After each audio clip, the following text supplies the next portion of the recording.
ఎన్ని సంవత్సరాలు ఉన్నాయో నా తండ్రి, అన్ని సంవత్సరాల నుంచి నేను స్తుతిస్తూనే ఉన్నాము. కానీ అయ్యా మా పరిస్థితి మారలేదు నాయన. అయ్యా మా జీవిత విధానాలు మారట్లేదు నా ప్రభా. ఇంకా నా తండ్రి నాయన మిమ్మల్ని సిలువ ఎక్కించే వారికే మేము ఉంటున్నాం నాయన. నీ కార్యాలు రేపే వారిగానే మేము ఉంటున్నాము నా తండ్రి. అయ్యా నేను దుఃఖపరిచే వారిగానే మేము ఉంటున్నాము ప్రభా. అయ్యా మమ్మల్ని క్షమించండి నాయన. క్షమించమని అడిగే అర్హత కూడా లేదు. దౌర్భాగ్య జీవితాలు మేము జీవిస్తున్నాం నాయన. అయ్యా మా తల్లి గారు చెప్పినట్లు నా ప్రభా, అయ్యా ఈ రాత్రి మీరు మమ్మల్ని పిలిస్తే నా తండ్రి మా జీవితాలు ఏమైపోతాయి నా ప్రభా. నీ రాక వస్తే మా జీవితాలు ఏమైపోతాయి ప్రభా. అయ్యా మమ్మల్ని మేము పరీక్షించుకుంటున్నా తండ్రి నాయన. మమ్మల్ని మేము తగ్గించుకుంటున్నాయన. వీలైతే కలిగినాయన నీ సన్నిధిలో ప్రార్థించడానికి సహాయం దయచేదయ్యా. మా చెడు మార్గంలోన్నింటినీ విడిచిపెట్టే భాగ్యాన్ని మాకు దయచే ప్రభా.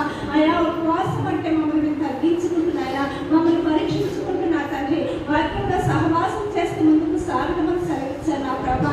మరి మేము ఏ విధంగా నా తండ్రి ముందుకు సాగుతున్నాము నా తండ్రి. ఈ లోకయాత్ర మేము జీవిస్తుండగా నా తండ్రి నాయన, లోక పైన నా తండ్రి నాయన ఈ లోకాశల కొరకు మేము ఎగిరిపడుచున్నామేమో నా తండ్రి. అయా పైన వాటిని మేము వెతికే స్థితిలో లేకపోతున్నామేమో నాయన.